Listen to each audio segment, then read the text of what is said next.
با یه نی ساده گونه ها رو فرم داد؟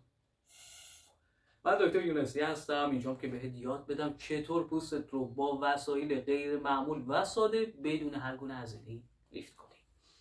ببینید یک نی ساده است، نی که هیچ هزینه‌ای نداره، دو سر داره و از هر سرش بخوای استفاده بکنی اوکی. اینجا میخوام بهت تکنیکی یاد بدم که با این تکنیک خیلی خیلی ساده کل عضلات دور دهانت و گونه‌ت درگیر میشه.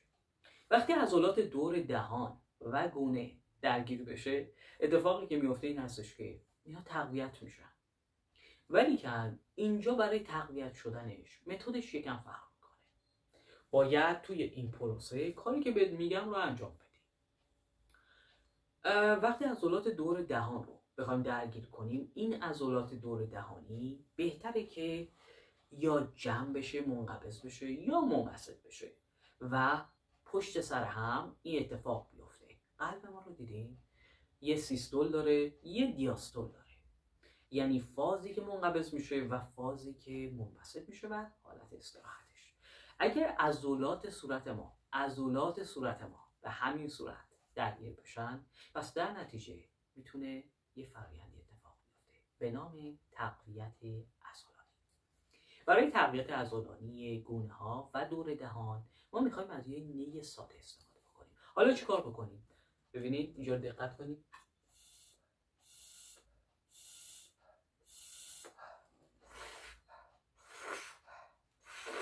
درسته؟ دور دهان. وقتی سنمون میره بالا کم کم میبینیم خطوطی عمودی دور دهان ما ایجاد شده. قضیه چیه؟ قضیه این هستش که این دور دهان ما به خاطر کاهش حجم عضلات زیرش، کاهش چربی های زیرش، پوستش چروک میشه. حالت چینهای پوستی ایجاد میشه. خب حالا این چه کمکی میکنه؟ نگاه کنید. وقتی ما هوا رو به داخل میکشیم، در حقیقت داریم عضلات رو درگیر میکنیم.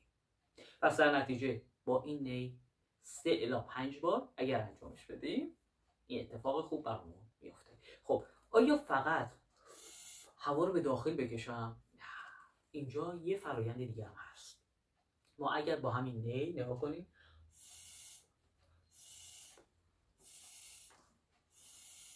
فوت بکنیم داخلش، ببینید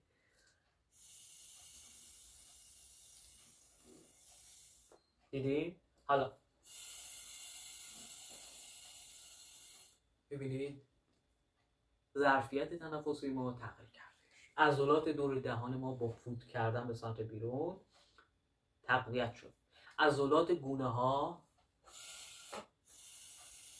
با بازدم در حقیقت میشه گفت کشیده شد و تقویت شد. پس در نتیجه شما از تکنیک این نی ساده یک بار مصرف میتونین خیلی ساده در طول روز استفاده بکنین. چند بار؟ 5 بار.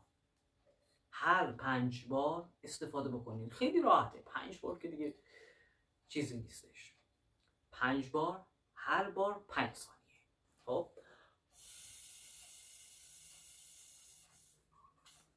تنفستون بند اومد. حالا شما تنفستون بند نگید.